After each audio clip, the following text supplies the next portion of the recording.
বিচার বিভাগের স্বাধীনতা নিশ্চিতে বিএনপি সরকারের কার্যক্রম নিয়ে প্রশ্ন তুলেছে সুশাসনের জন্য নাগরিক সুজন।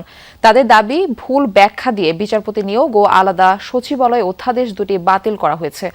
আইন দুটি না হওয়ায় আবারও রাজনৈতিক হাতিয়ার হিসেবে বিচার বিভাগ ব্যবহৃত হওয়ার শঙ্কাও জানিয়েছে সংস্থাটি।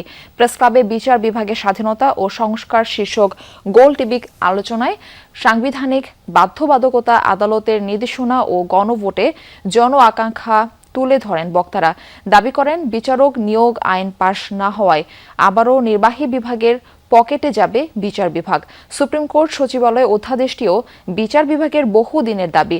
আইনের ত্রুটিগুলো উল্লেখ না করে সংসদে অধ্যাদেশ বাতিলে সরকারের রাজনৈতিক সদিচ্ছার সমালোচনাও করেন তারা। অন্তর্বর্তীকালীন সরকার কয়েকটা অধ্যাদেশ করেছে বিচার বিভাগকে স্বাধীন করার জন্য।